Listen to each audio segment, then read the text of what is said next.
नमस्कार, बहुत स्वागत है आप सभी का। मैं हूं आपके साथ मनु तेवतिया और वक्त हो गया है दिन दहाड़े का। झारखंड में आतंक का पर्याय बन चुके कुख्यात गैंगस्टर अमन साहू को पुलिस ने एनकाउंटर में मार गिराया है। जानकारी के मुताबिक अमन साहू को छत्तीसगढ़ के रायपुर जेल से वापस झारखंड की रांची जेल लेकर जाया जा रहा था। इसी दौरान झारखंड के पलामू के चैनपुर थाना अंतर्गत अंधारी ढोडा इलाके में पुलिस की स्कॉर्पियो, जिसमें अमन साहू सवार था, वो दुर्घटनाग्रस्त हो गई। दुर्घटना की आड़ में अमन साहू पुलिस जवान की राइफल छीनकर जंगल की तरफ भागने लगा, जिसके बाद पुलिस ने उसे रोकने का प्रयास किया। पुलिस के रोकने पर अमन साहू नहीं रुका और उसने पुलिस जवान पर गोली चला दी, जिसमें पुलिस का एक जवान भी घायल हो गया है। पुलिस के बार बार रोकने पर भी अमन साहू नहीं रुका, जिसके बाद पुलिस ने जवाबी कार्रवाई में अमन साहू को मार गिराया है। घटना के बाद पलामू एसपी रेशमा रमेशन समेत पुलिस के आला अधिकारी मौके पर पहुंच गए हैं। पुलिस ने घायल जवान को इलाज के लिए मेदरी राय मेडिकल कॉलेज में भर्ती कराया है। वहीं घटनास्थल को सील कर दिया गया है। किसी भी व्यक्ति को घटनास्थल के नजदीक नहीं जाने दिया जा रहा है।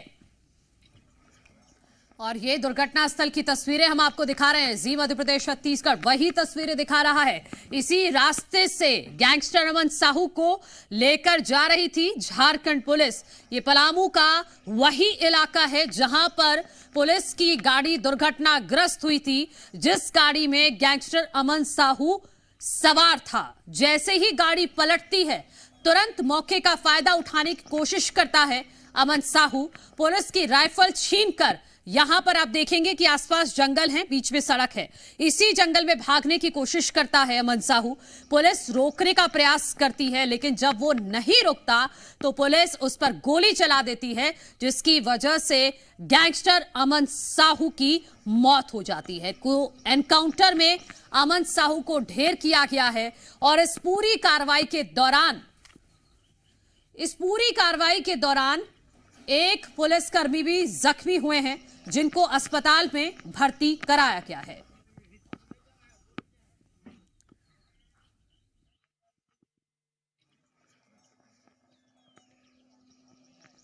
तो गैंगस्टर अमन साहू को ढेर कर दिया गया है। पुलिस एनकाउंटर में अमन साहू मारा गया है। पुलिस की बंदूक छीनकर भागने की कोशिश कर रहा था, लेकिन एनकाउंटर में मारा गया है। झारखंड में 200 से भी ज्यादा केस अमन साहू पर थे और लॉरेंस बिश्नोई का ये करीबी बताया जाता है।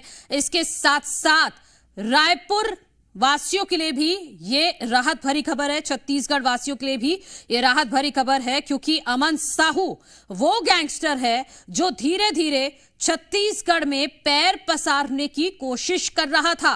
एक मामला छत्तीसगढ़ से भी सामने आया था, जब यहां पर कुछ व्यापारियों के घर के सामने दहशत फैलाने के लिए फायरिंग की गई थी और अब गैंगस्टर अमन साहू को मार दिया गया है, एनकाउंटर में ढेर कर दिया गया है। कल झारखंड पुलिस रायपुर से रांची लेकर जा रही थी, उसी दौरान एनकाउंटर में अमन साहू को ढेर कर दिया गया है। आपको बता दें कि 148 दिन से ये सेंट्रल जेल में बंद था और कल ही इसको लेकर जाया जा रहा था और उसी दौरान अमन साहू की गाड़ी दुर्घटनाग्रस्त होती है और एनकाउंटर में उसको मार गिराया जाता है। अमन साहू रांची के छोटे से गांव मतबे का रहने वाला था। अमन साहू पर अलग अलग थानों में करीब 125 केस दर्ज हैं। पहली बार 2019 में इसको गिरफ्तार किया गया था, लेकिन 29 सितंबर 2019 को ही ये फरार हो गया था। 3 साल बाद जुलाई 2022 में इसको दोबारा पकड़ा गया। जेल से ही गैंग के ऑपरेट करने की बात भी कई बार सामने आ चुकी है। अमन की आधुनिक हथियारों के साथ कई फोटोज भी सामने आई हैं, जिसमें से कुछ फोटोज जी मध्य प्रदेश छत्तीसगढ़ ने भी आपको दिखाई हैं कि किस तरह के हथियारों का यह इस्तेमाल किया करता था। और इसके कुछ ऐसे गुर्गे अभी भी हैं जो, ये देखिए, ये आधुनिक हथियार इसके पास हमेशा रहा करते थे और कुछ इसके गुर्गे ऐसे हैं कि अमन साहू की एक आवाज पर कुछ भी करने के लिए तैयार रहते हैं। और इसी तरह से ये अमन साहू लॉरेंस बिश्नोई के गैंग का माना जाता है। तो कहीं ना कहीं छत्तीसगढ़ के लिए भी और झारखंड के लिए भी ये राहत भरी खबर है। हमारे सहयोगी राजेश हमारे साथ जुड़ गए हैं। राजेश, अभी फिलहाल अमन साहू का शव कहां है? क्या पोस्टमार्टम कराया जाएगा? और छत्तीसगढ़ में क्या हलचल है इस खबर के आने के बाद? देखिए, ये खबर आने के बाद से कहीं ना कहीं यहाँ के जो कारोबारी हैं, जिन्हें अमन साव गैंग के द्वारा इससे पहले धमकी दी जा चुकी थी, अब उन कारोबारियों में कहीं ना कहीं वो कारोबारी राहत की सांस लेते हुए नजर आ रहे हैं। क्योंकि देखिए, प्रदेश के दो बड़े कारोबारियों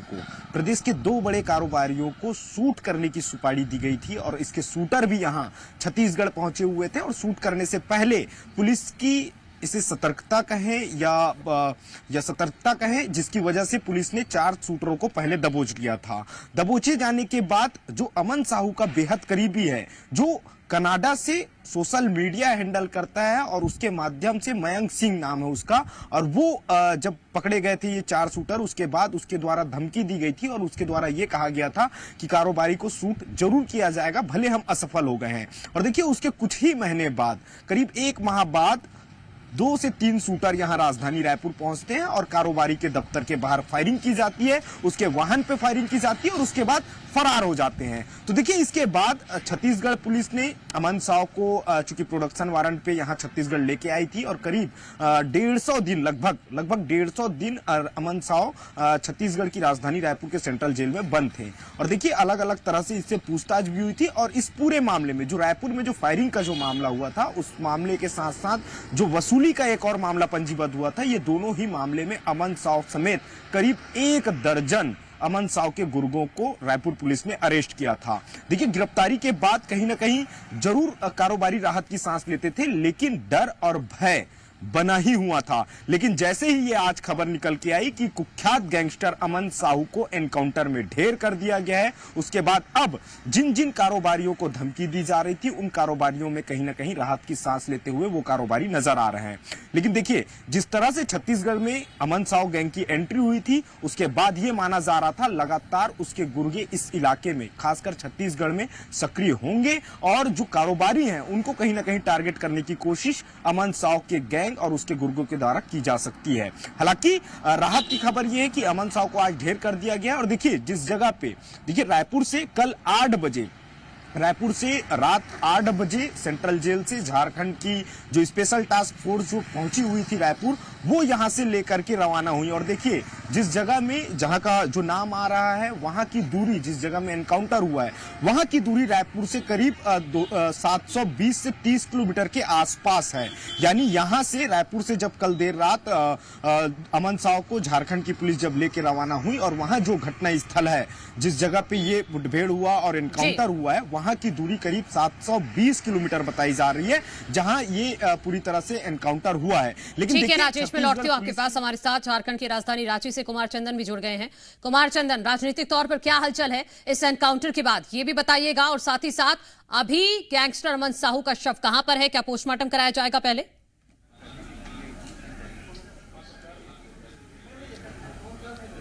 बिल्कुल, जो घटना घटी है वो जगह पलामू ज़िले का चैनपुर का इलाका है। पलामू से जैसे आगे बढ़ते हैं रांची की ओर रास्ते के लिए, तो पलामू ज़िले से महज कुछ दूरी पे चैनपुर का इलाका है, वो घना जंगल वाला इलाका है और वहीं पे ये घटना घटी है। और फिलहाल घटना के बाद जो पोस्टमार्टम के लिए भेजा गया है डेड बॉडी को। लेकिन पूरे मामले पर अगर हम बात करें तो झारखंड में जो आरोप प्रत्यारोप कहें या बयानबाजी कहें, वो भी सुनाई देने लगी है। हालांकि सरकार की तरफ से जो मंत्री हैं, उन्होंने साफ कहा कि इस तरह की जो घटना है वो एक संदेश है उन अपराधियों के लिए जो कानून को अपने हाथ में लेते हैं, कानून से जो खिलवाड़ करते हैं। दूसरी तरफ इस पूरे मामले को लेकर कुछ जो लोग हैं, कुछ राजनीतिक दल के लोग हैं, उनका साफ तौर पे ये भी कहना रहा कि पुलिस कस्टडी में जो घटना घटी है उसकी जाँच होनी चाहिए।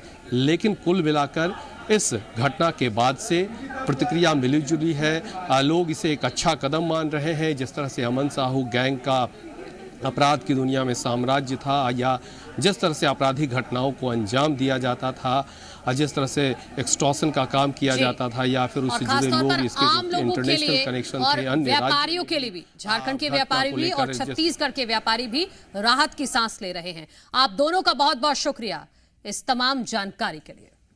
दुर्ग से खबर है, ईडी की कार्रवाई पर भूपेश बघेल का बयान सामने आया है कि पंजाब चुनाव के चलते बदनाम करने की कोशिश की गई है। सीडी कांड में गिरफ्तारी हुई थी, यह भूपेश ने कहा।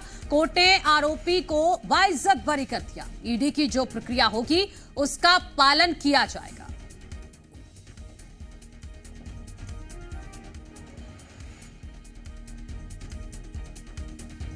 तो ईडी की कार्रवाई पर भूपेश बघेल का बयान सामने आया है कि पंजाब चुनाव आने वाले हैं और इसीलिए बदनाम करने की कोशिश की जा रही है, क्योंकि पंजाब का प्रभार कांग्रेस पार्टी की तरफ से भूपेश बघेल को दिया गया है। और भूपेश बघेल ने यह भी कहा कि कोर्ट ने आरोपी को बाइज्जत बरी कर दिया। ईडी की जो भी प्रक्रिया होगी उसका जरूर पालन करेंगे। आज पूरे प्रदेश में आज कांग्रेस की ओर से प्रदर्शन किया जाएगा सर, कैसे दिखते हैं? देखिए, एक तरफ क्या है कि बिना ECIR नंबर के यहाँ आए थे, दूसरा मशीन लाके वो लोग हाइप क्रिएट कर रहे थे, जबकि मिला 33 लाख रुपये जी, है ना, तो बहुत बड़ी राशि नहीं थी। तीसरी बात ये है कि सीडी कांड में प्रधानमंत्री भी बोलते थे, अमित शाह जी भी बोलते थे, और 7 साल बाद जब कोर्ट में चार्ज फ्रेम करने की बात आई तो डिस्चार्ज हो गया। तो ये कुल मिला के ये है 3 साल हो गया, 3 साल से 4 साल हो गया 21 की घटना, और अभी तक ये लोग जांच नहीं कर पाए हैं। तो कुल मिला के ये है कि बदनाम करना है। अब जब न्यायालय में खड़ा होगा तो यही होगा जैसे सीडी कांड का हुआ, डिस्चार्ज कर दिया, बदनाम करो, इनके पास और कुछ है ही नहीं। सर, कोई समन जारी किया गया ईडी के द्वारा आपको या चैतन्य बघेल को? मुझे कोई सम्मन जारी नहीं हुआ। चैतन्य को सर्च वारंट में तो आए ही थे। अब वो प्रक्रिया है, वो उसका पालन करेंगे, हम भाग थोड़ी रहे हैं। जब मैं प्रदेश से बाहर गया हूँ, झारखंड गया, सरकार बनी, सबसे पहले छापा पड़ा यहाँ। उसके बाद मैं आसाम गया, तब छापा पड़ा, उत्तर प्रदेश गया, तब छापा पड़ा, हिमाचल प्रदेश गया, तब छापा पड़ा, और 8-8 दिन में छापे पड़ते रहे। और 4 साल हो गया भाई, अभी तक के आप जांच ही नहीं कर पाए हो। तो जांच कब होगी पूरी? क्योंकि इनको मालूम है कि कोर्ट में खड़े नहीं हो पाएंगे, टिक नहीं पाएगा इसका केस सब। सर, आज पूरे प्रदेश में कांग्रेस के द्वारा कल जो कार्रवाई हुई उसके खिलाफ में आज पुतला दहन किया जाएगा पूरी तरह से प्रदेश में, कैसे देखते हैं सर? भाई, ये तो ईडी जिस प्रकार से कार्रवाई कर रही है ना, वो बदले की भावना से कर रही है। वो सुप्रीम कोर्ट पहले भी कह चुके हैं, सब तोते हैं, तो जो जैसा ऊपर से बुलवाया जाता है वैसे करते हैं ये लोग। हमारे सहयोगी सत्यप्रकाश ज्यादा जानकारी के साथ जुड़ गए। सत्यप्रकाश, भूपेश बघेल ने जो कहा उसमें 2 लाइनें महत्वपूर्ण हैं। एक तो वो कह रहे हैं कि पंजाब चुनाव के चलते बदनाम करने की कोशिश है, फिर दूसरी लाइन में वो ये भी कह रहे हैं कि ईडी की जो भी प्रक्रिया होगी उसका पालन करेंगे। देखिए, ईडी ने जिस तरह से दबिश दी और दबिश देने के बाद जिस तरह से छापेमार कार्रवाई की है, उसके बाद इस बात की ही चर्चा है कि आखिर आने वाले वक्त में होगा क्या। अब आने वाले वक्त में अब सबसे पहली बात तो यह है कि जिस तरह से ईडी की तफ्तीश आगे बढ़ेगी, समन की बात सामने निकल के आ रही है। चैतन्य बघेल जो भूपेश बघेल के बेटे हैं उनको, तो समन का सामना वो कैसे करते हैं, ईडी दफ्तर जाते हैं, ईडी दफ्तर जाके क्या जवाब देते हैं, इन सब तमाम बातों का जिक्र आने वाले वक्त में आएगा। लेकिन स्पष्ट तौर पर भूपेश बघेल जो कह रहे हैं कि वो जिस तरह का प्रक्रिया चल रहा है या आगे जो प्रक्रिया चलेगी उसका वो जो है उसमें सहयोग करेंगे, लेकिन साथ साथ वो निशाना भी साध रहे हैं। तो निशाना इसलिए साध रहे हैं क्योंकि अभी हाल ही में पंजाब का उन्हें प्रभारी महासचिव बनाया गया है, पंजाब में चुनाव होने वाले हैं और उस चुनाव से जोड़कर वो निशाना साध रहे हैं। लेकिन प्रक्रिया का इसलिए भी सहयोग प्रक्रिया में करना होगा क्योंकि वो ये भी कह रहे हैं कि मामला बहुत ज़्यादा है नहीं उनके लिए और कोर्ट में टिकेगा नहीं, ये ईडी को भी पता है, और इसलिए वो ये जानते हैं कि उनके लिए कुछ बहुत ज़्यादा मामला है नहीं। तो प्रक्रिया में सहयोग करना इसलिए भी ज़रूरी हो जाता है कि सुचारू तरीके से ईडी की कार्रवाई चले और ऐसा नहीं लगे कि भूपेश बघेल सहयोग उसमें नहीं कर रहे हैं, नहीं तो फिर जो है वो स्थितियां जो है वो कुछ विपरीत भी हो सकती है। तो कमोबेश अगर हम कहें तो जिस तरह का बयान भूपेश बघेल दे रहे हैं बिल्कुल इस लिहाज से दे रहे हैं कि राजनीतिक तौर पे एक निशाना भी वो साध ले और साथ साथ जो कार्रवाई चल रही है उस कार्रवाई में किसी तरह की कोई विशेष दखल अंदाजी भी राजनीतिक तौर पर नहीं हो। तो दोनों तरह की बातें जो है कहीं ना कहीं सामने निकल के उनके बयान के जरिए ऐसा लग रहा है। क्या ठीक है सत्यप्रकाश, बहुत शुक्रिया आपका तमाम जानकारी के लिए। तो ईडी के एक्शन के बाद आज छत्तीसगढ़ में कांग्रेस की तरफ से प्रदर्शन भी किया जाएगा, वो जानकारी भी आप तक पहुंचाएंगे। फिलहाल दमोह से खबर है, गोकशी केस के बाद यहां बड़ा एक्शन हुआ है। 300 से ज्यादा घरों को जमींदोज किया जाएगा और इसके लिए कसाई मंडी इलाके के लोगों को पहले से नोटिस जारी कर दिया गया है। कलेक्टर का साफ तौर पर कहना है कि गौ हत्या बर्दाश्त नहीं की जाएगी, बिना अनुमति के घर बनाने वालों पर एक्शन होगा। इसके पहले भी प्रशासन ने सीता बावली इलाके में 3 दिनों तक बुलडोजर कार्रवाई की थी। करोड़ों की सरकारी जमीन को अतिक्रमण मुक्त यहां पर कराया गया था। तो गोकशी केस के बाद ये बड़ा एक्शन, ये उस दौरान की तस्वीरें हैं जब यहां कसाई मंडी में जो लोग रह रहे हैं उन तक नोटिस पहुंचाया गया है। उसी प्रक्रिया की ये तस्वीरें हम आपको दिखा रहे हैं। यहां पूरे इस कसाई मंडी इलाके में 300 से ज्यादा घर हैं जिनको चिन्हित किया गया है, जिनको जमींदोज किया जाएगा। मुख्य नगर पालिका अधिकारी के महोदय के अनुसार सैकड़ों की संख्या में हमें नोटिस दिए गए थे। जो बिना अनुमति के भवन निर्माण कार्य कराया गया था उनसे दस्तावेज मांगे गए हैं।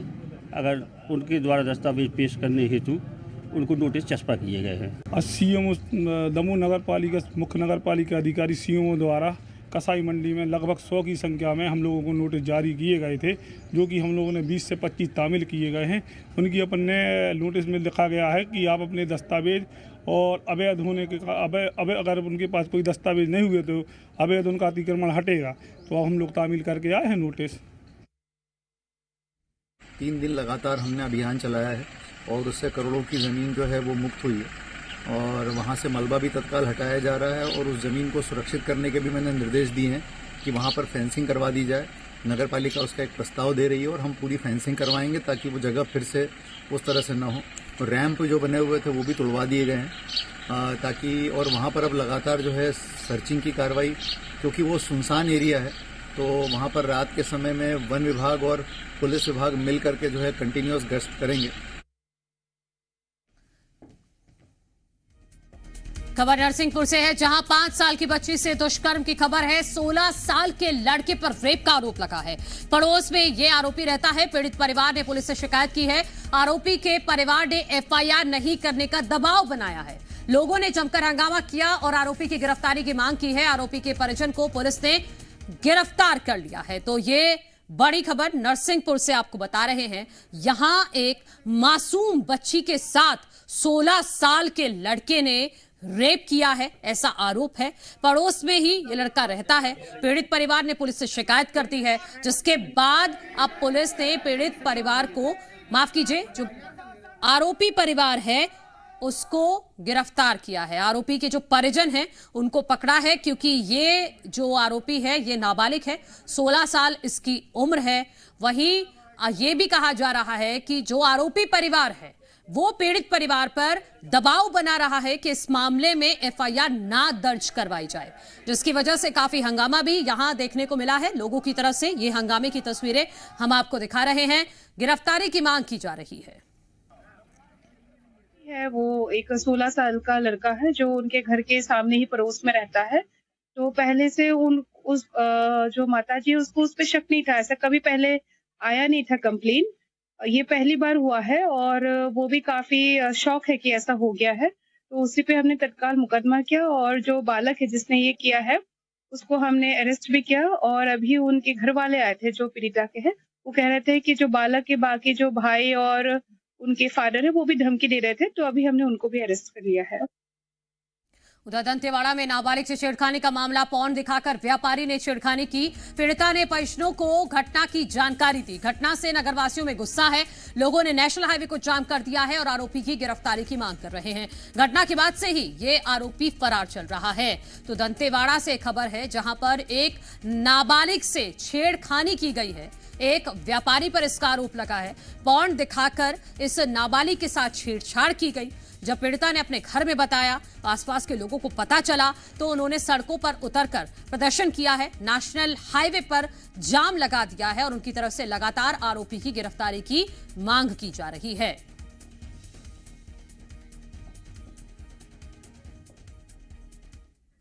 गरियाबंद में 20 गोवंश के शव मिलने का मामला। बदबू फैलाने के बाद हुआ खुलासा। पैरी नदी के किनारे फेंके जा रहे थे शव। गौशाला में भूख से हफ्ते पहले इनकी मौत हुई थी। हिंदू संगठन की शिकायत पर मामला दर्ज कर लिया गया है। नगर पंचायत सीएमओ ने मामला दर्ज कराया है। पांडुका थाने में गौशाला संचालक के खिलाफ केस दर्ज किया गया है। तो गौवंश की मौत पर सवाल खड़े हो रहे हैं गरियाबंद में, क्योंकि यहां पर नदी के किनारे 20 गौवंश मिले हैं। बदबू फैलने के बाद यह खुलासा हुआ है। पैरी नदी के किनारे इनके शवों को फेंका जा रहा था। गौशाला में भूख से हफ्ते पहले इनकी मौत हुई थी, ऐसी जानकारी निकलकर सामने आ रही है। इस घटना के बाद हिंदू संगठन की तरफ से शिकायत दर्ज कराई गई है। नगर पंचायत सीएमओ ने मामला दर्ज कराया है और पांडुका थाने में गौशाला संचालक के खिलाफ केस भी दर्ज कर लिया गया है। ये कोपरा जो थाना पांडुका के अंतर्गत आता है, इसमें गौशाला में 19 मवेशियों की मौत की जानकारी मिली थी, जिस पर जांच की गई और इसके आधार पर जो गौशाला है उसके जो अध्यक्ष है और संयोजक है, इनके ऊपर भारतीय न्याय संहिता और पशु क्रूरता अधिनियम के तहत। हमारे सहयोगी थानेश्वर साहू गरियाबंद से जुड़ गए हैं। थानेश्वर, गौशालाओं के लिए बाकायदा फंड जारी होता है, फिर भी इस तरह की स्थिति?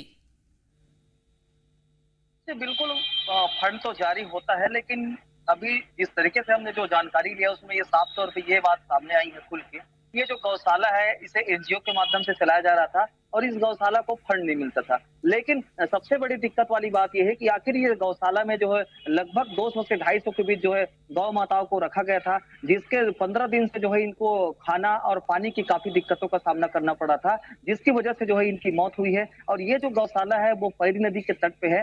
जैसे ही जो जानवरों जो गौ माताओं की जो मौत हुई, इनको नदी के किनारे इनको फेंका जा रहा था। जैसे जैसे जो है बदबू आने लगी तो ग्रामीणों को पता था। इसके बाद जो है बजरंग दल फुल।